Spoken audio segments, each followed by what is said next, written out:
Matt Sutika, how are you, my friend? I am doing good. I'm live with my new setup and ready to podcast. Looking fresh, sounding good. You also gave me a sneak peek of some new kicks you have on, some Obie purple Nikes. Were they what? I What's the? What's I do. Can I'll show the audience. I just the got them, so I'm very proud of these custom shoes. So buddy? I like it. yeah, and I think you and I agreed to a home and home. I call it, or a jersey swap. We're gonna swap out some shoes. So exciting conversations pre podcast. I now get another pair of shoes, so this is already a good day. This is good. Yeah, you've inspired me. I need some Lima One kicks. Also, find an excuse to get some real estate of things kicks. I had to do some reorganization around my shoes because a month or so ago, I was in the bath, like at the sink in the bathroom. My wife walked into the closet, and I heard some like grumbling. And she comes out. She's like, "You have too many shoes. We have shoes up top. We have shoes in the shoe thing where they should be. We have shoes on the floor. She's like, I can't walk in the closet. You have shoes everywhere." And I was like, "Yep, it's one of those times where I know I am absolutely in the wrong. I have shoes everywhere. I need to figure out a little reorganization." I think it's a healthy shoe habit. Makes me happy. I like them. But other people scoff at it. I'm like, you're missing out. You're missing out. I'm with you. The thing I took from that is that you're like, I realized this was the time I was wrong. I've been married not a long time, and I've realized that it's better to just always be the one who's wrong with my wife. It just keeps her happier, keeps our relationship going. So anytime she says stuff, just like at work as a leader, I just take full responsibility for it and ask her what she wants me to do to better my behavior for my next review. It's like it's just easier that way. You're a better person than me, and this is very tangent topic, but She says I'm coachable. She says I'm coachable. it's an important thing. I'm coachable too, but uh, I there's a part of me that loves the chaos, loves poking the bear, um, and a self-destructive theme, which we could go down a deep rabbit hole for some psychotherapy between you and me. But so I get to keep the podcast and keep coming on here. We won't go down that rabbit hole. But yes, we have some shoes to swap, and that's what I am most excited about right now. But I have to get focused, lasered in. So you're the resident insurance guru, the oracle of sales, marketing, insurance at Obie. Tell me a little bit, just high level, 30 seconds a minute. Like, tell me about Obie. Absolutely. So Obie was built on there's two founders, brothers, Aaron and Ryan Letsizer, and myself as kind of the third brother. I like to pretend that I'm their third brother.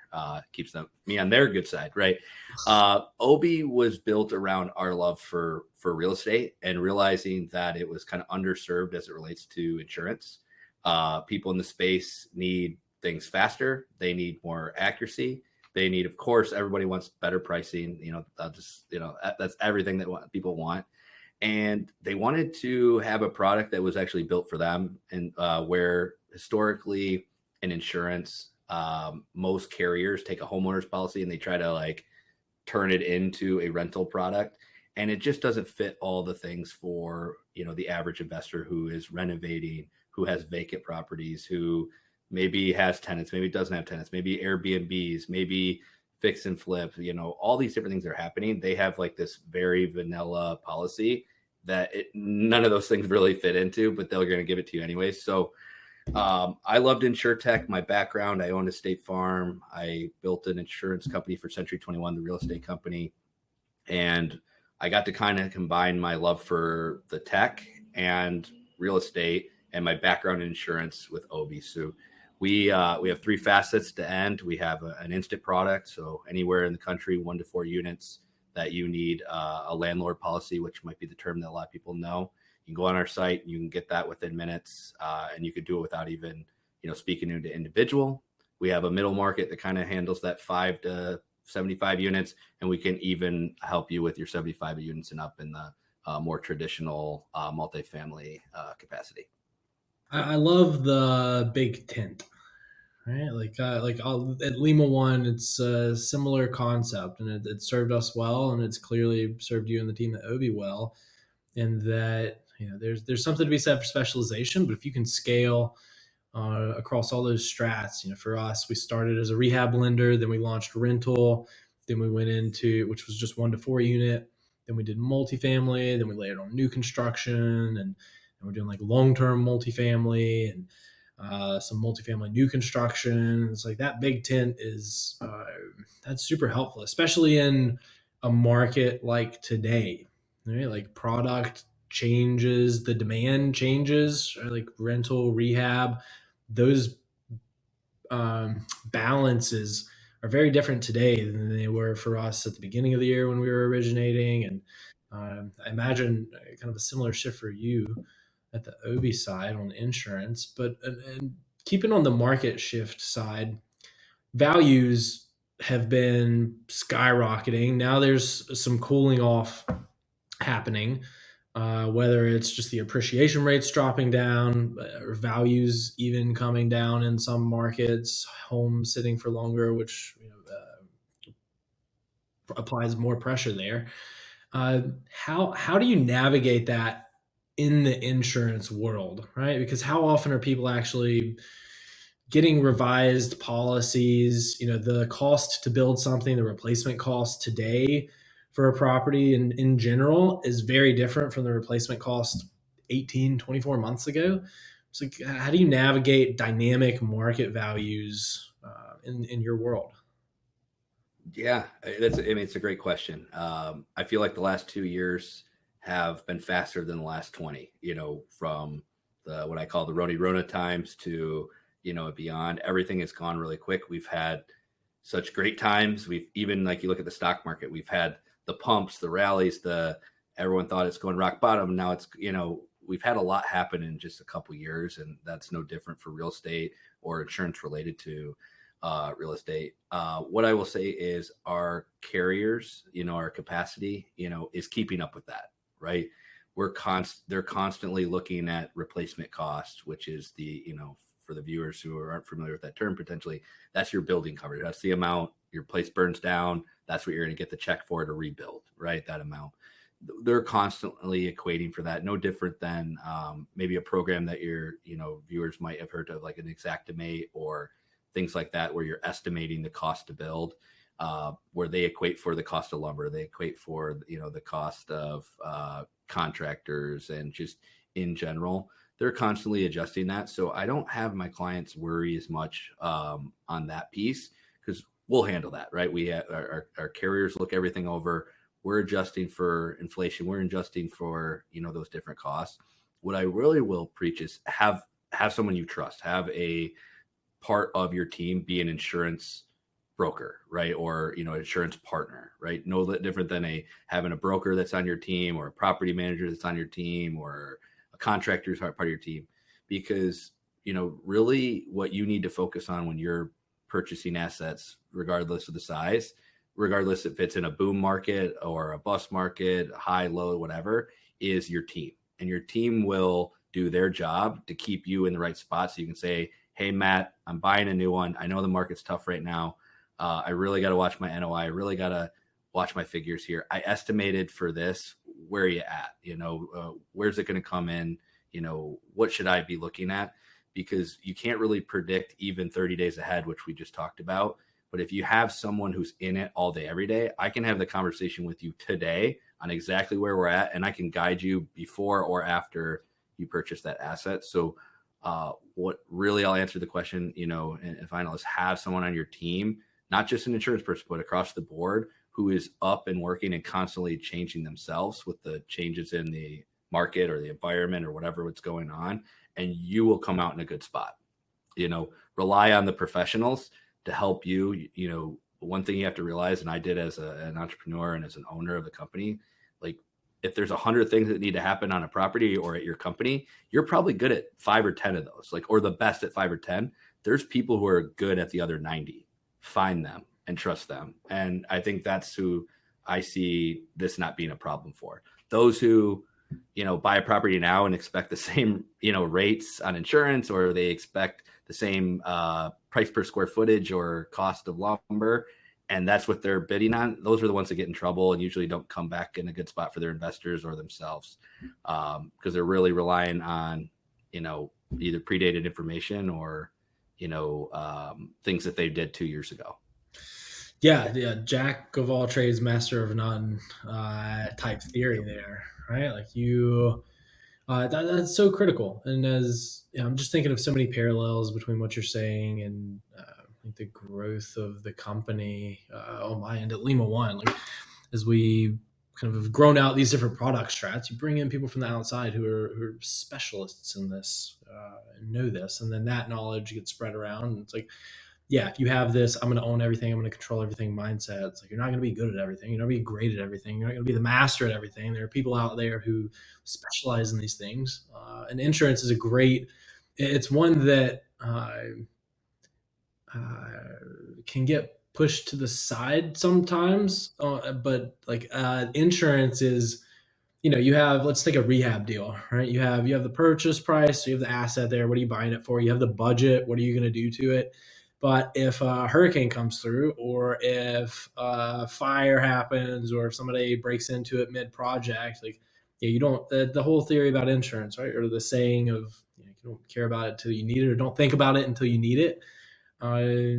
Yeah, it's critically important, and for that reason, it takes up a good chunk of our underwriting guidelines there. A few pages of requirements, but you keeping on the big tent piece. What are some of the key differences in, a lot of investors we work with they'll start out with 1 to 4 unit properties, whether that's rehabbing or rental. They'll start in the SFR space, right? And then some folks just expand in that world. Others will move into the multifamily space, that 5+ unit property, really get into the apartment complex project. And what are some of the key differences in the insurance world that somebody should be aware of, an operator should be aware of when they're moving from that SFR world into the commercial multifamily world? Yeah, I think it's a big difference, right? I think when you're in the less than 5 units, and I'm speaking in general, so if you have one listener who's probably yelling at me for saying this, but that's not me, right? They'll say, but when you're looking at something less than 5 units, the cost of insurance is, for that individual asset, might be, you could say it's a lot, but there's not a lot of like skin on the bone, right? Not a lot of meat on the bone or whatever in that space. So what I always tell people to do is make up for, time is money, right? Or other things is, look at your insurance from, how do I add some time back or some value back with my insurance? If I have 10 or 15 of these properties, maybe getting them on a schedule, right? So I have one effective date. I have to think about insurance one time a year. I have, a set bill monthly or annually. So I can't reduce a ton of premium maybe, or if I do, maybe it's $100, right? Like most of these premiums are $1,000, $2,000. They're not a lot there, right? So what can I also do for my property that gives me time back, that I'm not wasting on insurance, right? It's not just a money waste, right? In some people's mind, it's a time thing too, so that I can put NOI into, or I can increase my value of my property. So that's how I really handle that space is, so we concentrate at Obie on giving an instant product, right? Where if you're working on your deal, you can do it at 10 o'clock at night by yourself, right? In that space. Or if you have what a lot of people call their tape, right? Like their Excel sheet of all their product, they can just send that to us, and within 24 hours, we'll have you a whole schedule quote. That saves a lot of time, Now, hopefully we add some value and reduce costs a little bit, but overall, we're really concentrating on helping you organize, speed of transactions, and really reducing the amount of time you have to spend on insurance. When it gets into the bigger items, it's a whole different ballgame, right? Because it's bigger ticket pricing on insurance. So we are going to talk a little bit more about what we want to do with deductibles, or we are going to be a little bit more pushback on the lender, or the requirements, right? On, is this needed? Is it not? Like, is this really the building value that needed? Do we really need this much in rental income? So we're going to attack things a little bit more, because the pricing really does affect things there. And it's a time process anyways, a large multifamily deal. I mean, I used to say it's like 60 days, once you go under contract. Now it's like 6 months. But you're already taking the time. So you might as well concentrate on things like getting the price in the best position, and getting your coverage in the best position, and really, working on that. And so those are kind of just the two different philosophies. And then what a lot of people is helpful for a lot of people, I would say, is make business decisions as it comes to insurance. Insurance is annoying. And as like you talked, you only need it when something happens. Most people don't look at insurance over a 5-year or 7-year, outlook like they do the RIT. Like they're going to buy this location and they're like, hey, I'm going to keep this for 5 years. They think about everything, but they only think about insurance, like crossing the finish line, like getting close. Like, what is my going to rate be today? What deductible do I want today to either that sounds good today or will help me with my pricing? What they're not looking at is to say, hey, probably going to own this asset for 5 years. I'm probably going to have a loss at one point, right? So where I got to basically hand over a check of $2,500, $5,000, $25,000, whatever that deductible is, right? Am I equating for that in my numbers, having to do that deductible? What amount can I do? And is that worth saving an extra $100 a year on my insurance each year? So I have it for 5 years, $100 a year savings. That's $500. But I did a $10K deductible instead of $5K deductible. That is, you just lost $4,500 for your investors, right? Or yourself, right? You want to make more business decisions and less like price tag, get me across the clothesline decisions. That is such a good point. It is. I feel like in the space, it is very much a check the box mentality instead of, like you said, taking a minute. And it's not a bunch of difficult calculus to run. It's some pretty simple math and risk calculation and just seeing what your tolerance is and how that fits with your numbers. But yeah, that's a very good point, is that insurance is generally a check the box thing and it's not thought about as part of the broader business plan. And yeah, especially as you get into larger policies for larger properties, like, it's different when you have $1,000 deductible for your primary residence versus a much larger deductible for a 250 unit multifamily. And like you said, you know that over a certain time horizon, you are going to have a high likelihood of having some occurrence that you have to tap that insurance policy. And if you haven't put any thought to it until that point, it's a big blind spot for you. It's really, absolutely. You really want to think through it because, of course, it's ding if I do, ding if I don't. In the space, like everybody wants, Obie, Matt, Sutika to get them the lowest price they can on their insurance, right? Like that's all anybody wants to talk about until the deductible comes, until the loss comes.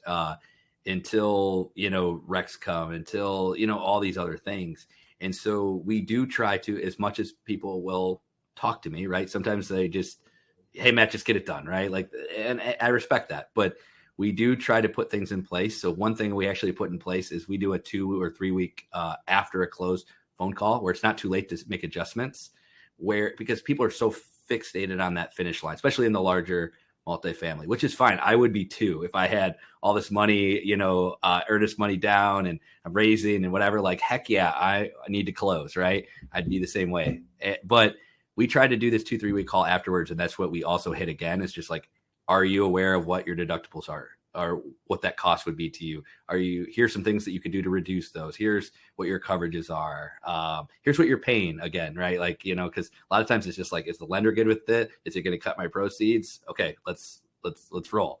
And so, we do a lot of things here to really help. And I think it's because I mentioned at the very beginning, we were born in the idea of loving real estate, and we dreamed the insurance process and our products around that. And so we understand how we would be if we were going through buying. And actually our CEO and founder, that's what he used to do. He used to syndicate large multifamily in Miami area for years. So he really gets it. And so we not only have products that kind of go that way, but we also work on procedures to help the mindset of the investor and how they're going to react, and try to hit them at the right times to help counter some of these things. So you're not alone in this, insurance decision. Yeah, that philosophy translates really well over to the real estate investor world. Instead of an insurance company that's just built to be an insurance company, right? Yep. You're a real estate investor yourself, right? That's correct. If I can call myself that, I'm a newbie. I've done a very few. Don't laugh. I am on my third single Oh, family that I've owned. I actually own them with my wife and good friend and also an Obie employee, Nick. We buy them in Florida right now. We've had some good success of buying them, renting them, and then selling them. We're in an area that's like 55 up community called the Villages in Florida. And they're building out there like crazy. And we found this kind of, I would call it like loophole or this just business decision, whatever you want to call it. But we found that they build these little areas and it's the same style home, right? So if it's I don't know, a peacock home, that's a terrible name. I don't think they're called peacock, but the peacock model, right? And it's going for 300. When they build the next series, 2 months later, they list it for 330. So if you bought this one, they almost basically give you that appreciation like right away. They almost do. So we've kind of found some success in that, like, a little bit of buying, renting it out for a year to 15 months, and then, taking advantage of some of the appreciation up there. And then I also have been an LP. I would love to do more GP. I think raising money sounds kind of fun and stressful and all those things. But overall, I just love real estate. I got into a lot of the real estate for the depreciation. That was, I forget how many wonders of the world we're up to. I don't know if it's 7 or 8 or 9 at this point. I think you got like the Kardashians in there as one of them. But that depreciation, it was like that blew my mind. So that's why I'm in it on the big stuff. Is I love the depreciation. My accountant is thrilled because I'm not mad at her anymore about my tax bill and things like that. So yeah, I'm an investor. I think I would consider myself just super passionate about real estate and insurance in the combination. But yeah, I hope I'm a big investor one day. I hope next time I do a podcast with you, I can say like definitively, yeah, I'm a big investor. Yeah, you don't downplay yourself at all. I've been in space for 7 years. I started in the space right after I graduated college, and I've done a total of 0 real estate deals myself outside of buying a primary residence. So you have more experience as a real estate investor than I do. I guess that makes me kind of the equivalent of an academic over here. It's You're like due. You're just due, right? You're due. yeah, for better, or worse, for better or worse. All right, what? I'm waiting. You're going to get off this podcast and Google the Villages and then call me. I know it. Oh, Florida's friendliest hometown. I know There the you go. Village. There you go. Okay, you know it. All right. Yeah, I remember the commercials when I was a kid. Yeah. Yeah. Oh yeah. It's near and dear. My parents are there. We love it. There's a bunch of, I won't mention it on the podcast. I know there's all the stigmas and the different things like that, but overall it's a great place, and we're having some fun with the real estate there. Beautiful, beautiful. I have to ask you the most important question of the podcast because I have a terrible memory and I'm going to forget. And I have my pen here. What's your shoe size? I am a 10.5. 10.5. Yes. Got it. All right, Matt Sutika. I got to get to Nike's website and whip up some Lima One kicks so we can do our swap. For folks who want to learn more about Obie, take another look if they're not happy with their current insurance provider, or if they got a new deal coming up and they want to see what y'all's offering is, what's the best way for them to do that? Yeah, 2 ways. Obierisk.com. You can see the spelling here in my shirt here. Then risk, risk.com.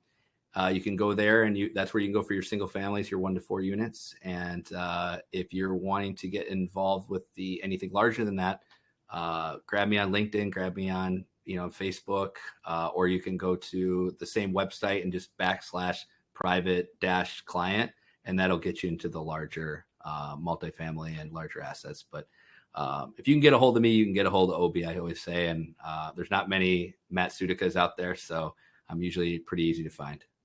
Yeah, you lucked out on that, and being in the sales, and an easy but unique name. That's Yes, doubly. I agree. Thank you, great grandfather, whoever got that name. I haven't done my ancestry.com yet, but the commercial is always kind of interesting to me. But so maybe one day I'll know who to thank for that. You should. I had to get over. I got it as a Christmas gift. My mother-in-law got all of us one of the kits, or it got each of us one of the kits, and I had hesitancy because I had watched. It was either on a Bill Maher episode or a John Oliver episode. There was something about the rights to your data, your DNA data, and at the end of the day, I was like, look at like China, Facebook, everybody already knows everything about me and has all the data. So I'm just going to go into it. But all that said, I did it, and it's pretty cool. They have a really good app too, where you can kind of trace timeline of lineage. So I would recommend it. Go see who you can thank for that last name. And I owe you some kicks. And Matt, wonderful conversation. I can't thank you enough for carving out some time to sit down and chat with me. Yes, thanks for having me, and I really enjoyed being on. For sure. Thank you again. And thanks everybody for listening. Take care.